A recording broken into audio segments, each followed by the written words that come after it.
All right, just wanted to go over a quick review to prepare us for our quiz.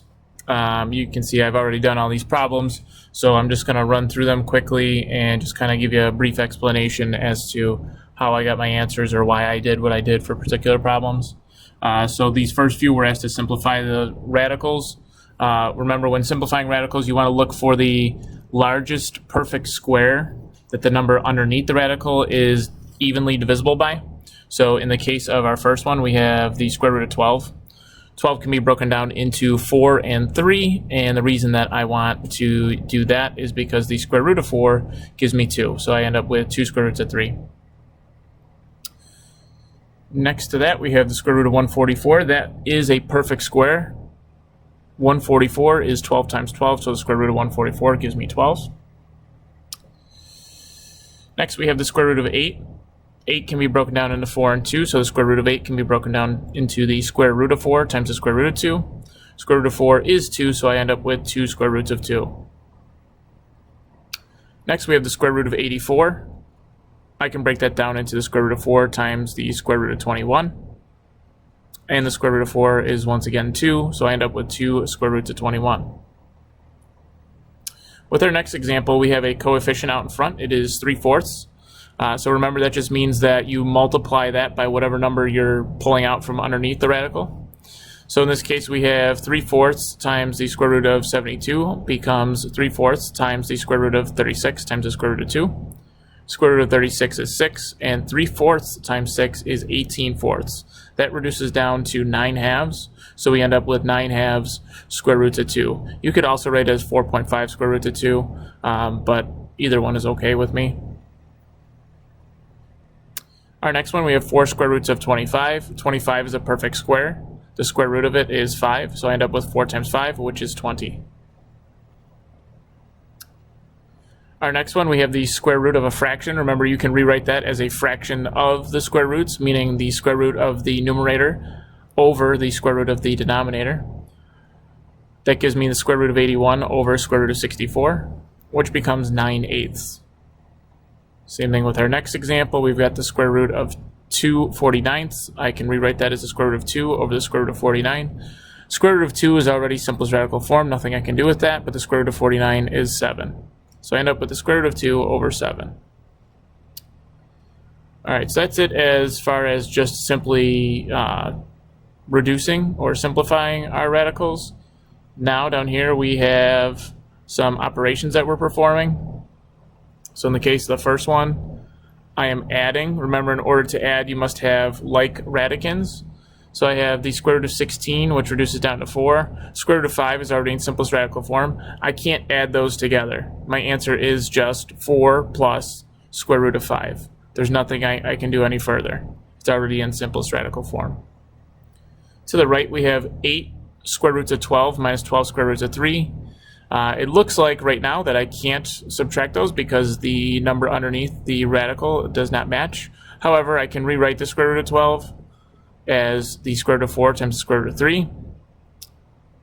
And then from there, multiply the square root of 4, which is 2. Multiply that times 8.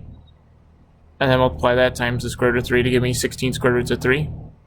And now that it's in terms of square roots of 3, I can subtract. So 16 of something minus 12 of something equals 4 of that something. 16 square roots of 3 minus 12 square roots of 3 equals 4 square roots of 3.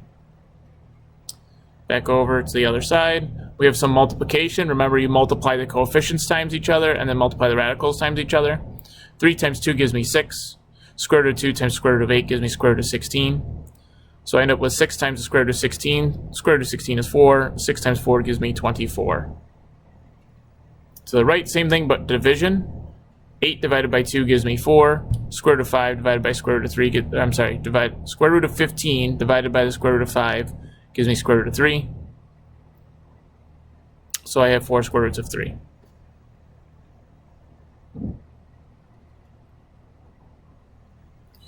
All right, on the next page here, we're getting into some stuff involving Pythagorean theorem. Remember, the Pythagorean theorem is a squared plus b squared equals c squared, where a and b are the legs of the triangle and c is the hypotenuse. The hypotenuse is the longest side of the triangle. It's also the side that is across from the right angle. Remember, the Pythagorean theorem is only for right triangles. So you need to have a right angle. In this case, all of our examples here, we are told that they are for a right triangle. So we are good in that regard. It also asks us to express the length of the missing side in simplest radical form and to the nearest hundredth. However, all of our answers ended up being nice integer values, so that wasn't an issue. Just be aware that a lot of times you are often asked to give your answer in one of those two formats, either simplest radical form or rounded to some decimal place. Just make sure that on any sort of assignment that I give you, that you are paying attention to what the directions say. All right, the first one, A is 5, B is 12. We're just plugging those in. 5 squared gives me 25, 12 squared gives me 144. So I have 169 is equal to C squared. We take the square root of both sides, and we get 13 is equal to C. So that means the hypotenuse of that triangle has a length of 13. In the next one, we're given that the hypotenuse is 25 and one of the legs is 15. When I plug in, I get A squared equals 400. And when I take the square root of both sides, I get that A equals 20. So the two legs are 15 and 20, and then the hypotenuse is 25. And then the last one, we have A is 9, C is 41. Again, I plug those in. 9 squared gives me 81. 41 squared gives me 1,681. Subtract the 81 from both sides to get B squared equals 1,600. And take the square root of both sides to get B equals 40.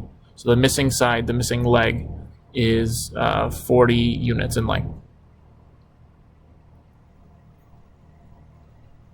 This next problem is also a Pythagorean theorem problem, but it is presented with some context. So here we're told that a T-ball baseball field is a square with a 45-foot long side. How far is it from second base to home plate, round to the nearest tenth? So if it is a square, that means that all four sides are the same length. So all four sides are 45 feet. And we're trying to find the distance from home to second. So if you imagine a baseball diamond, so first off, we're told that it's a square. Okay, I know it may not, when you picture a diamond in terms of a baseball diamond, you don't really think of it as being a square, but it is. It's just kind of turned. The distance from home to second, okay, that's a straight line right through the middle of everything. It acts as a diagonal of that square, which in this case acts as a hypotenuse for a right triangle, because each base, right, each corner, we have a right angle. So it's a right triangle with a hypotenuse of the distance from home to second and legs of 45 each. So we're just plugging in 45 for A and B in our Pythagorean theorem. Squaring 45 gives me 20, 25. So when I add those together, I get 40, 50 equals C squared. And we were asked to round to the nearest tenth. So when I took the square root of 4,050, I got C equals 63.63961031, and it goes on forever. I rounded that to the nearest tenth, like I was asked to, and got 63.6. That's it as far as Pythagorean theorem stuff. These next two are completing the square. So remember, when I am completing the square, I start off by checking to see if the number out in front of the x squared term is 1. In this case it is, so we're good to go. If it was something other than 1, we would divide by that first. Then I add the constant to the end, or subtract depending on the example, but here we're adding 10 to both sides. And then I know that I have to add some sort of value to both sides of the equation. I don't know what that is yet. How do I figure that out? I take half of the coefficient in front of x, half of b, which in this case was 4. Half of that is 2, and then I square that. 2 squared gives me 4, so I'm adding 4 to both sides. Doing that allows me to rewrite the left side as a perfect square. X squared plus 4x plus 4 can be factored into x plus 2 times x plus 2, or I just skipped ahead to writing it as x plus 2 quantity squared. On the right side we had 14, so when I take the square root on both sides, I get x plus 2 is equal to plus or minus the square root of 14. Lastly, to isolate x, I subtract 2 from both sides to get x equals negative 2 plus or minus the square root of 14. Same idea with this example over here. I start off by subtracting 14 from both sides. Okay, half of b is negative 5, because the coefficient in front of x is negative 10. When I square that, I get positive 25. So x squared minus 10x plus 25, I can factor that into x minus 5 times x minus 5, or as I wrote it, just x minus 5 quantity squared. On the right side, negative 14 plus 25 gives me 11. Take the square root on both sides and I get x minus 5 equals plus or minus the square root of 11. Add 5 to both sides and we get x equals 5 plus or minus the square root of 11. Next, you just had to fill out this table by writing in all those different formulas that we've learned. So, this is something that I would definitely keep handy in your notes because it'll be something that you could really use throughout the year. Distance formula, midpoint formula, slope formula, scale factor, and the partition formula are all different things that could pop up throughout the year. So, it's definitely helpful to have this somewhere that's easily accessible so that if you get a homework assignment or some type of take-home work, something that you can do where you need to use these formulas, it would be nice to have them easily accessible for that.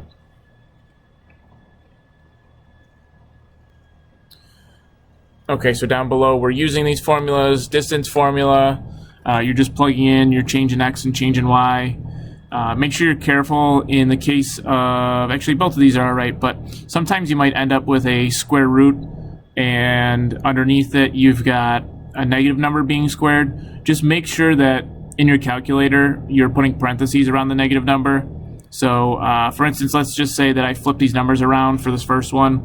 Instead of being 3 minus 0 squared and 4 minus 0 squared, it was 0 minus 3 and 0 minus 4. You'd get negative 3 squared plus negative 4 squared.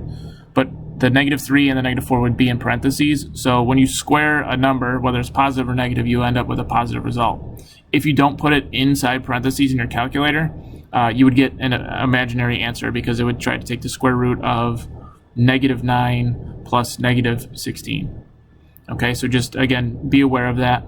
When you're squaring a number, you should end up with a positive result.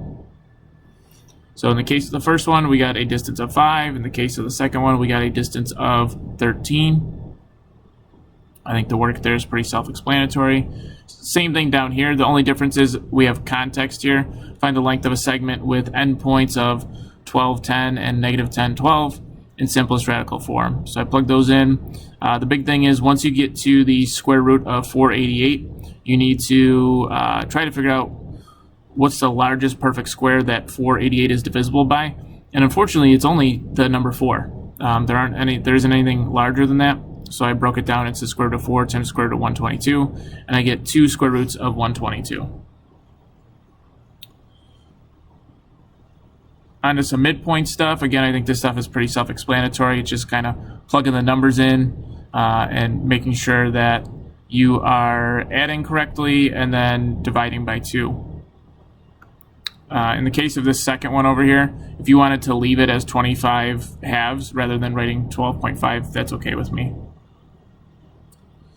Some more problems with context. The diameter of a circle, that's the line that goes through the circle. The midpoint of it is the center of the circle. Okay, so diameter, it's got endpoints on the circle, goes through the center. The center of the circle is its midpoint. So what does that mean? If you're asked to find the center, you're being asked to find the midpoint of that segment.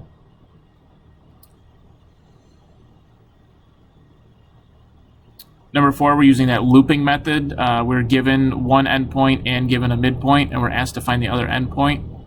So remember, I'm just figuring out how did my x values change, how did my y value change, and then just do it again. So to go from a to m, x decreases by 3. So to go from m to b, x decreases by 3. To go from a to m, y increases by 8. So to go from m to b, y increases by 8.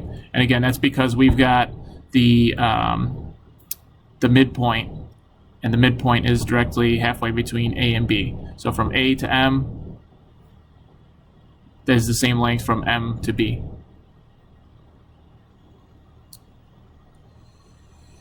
Same idea here with this one. So with this one here, same idea, using the looping method. It just has that diameter of a circle and center of a circle context again. Remember, the center is the midpoint. So you're being given the endpoint Q and you're given the midpoint R, and you need to find the other endpoint S. Next page here, we're just using the slope formula, pretty straightforward, just plugging in change in y over change in x.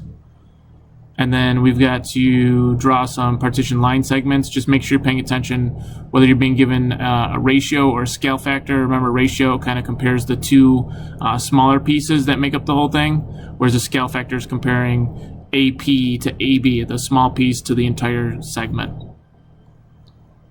And then for these last two here, you can use that partition formula that we wrote down on the other page and just basically plug in the values. So you ended up with some kind of messy fractions there, but that's okay. You could write them as decimals too if you want. Again, I accept both forms of answers. So unless I specifically say round your answer to some place or something like that, I don't mind if you give me a fraction or a decimal.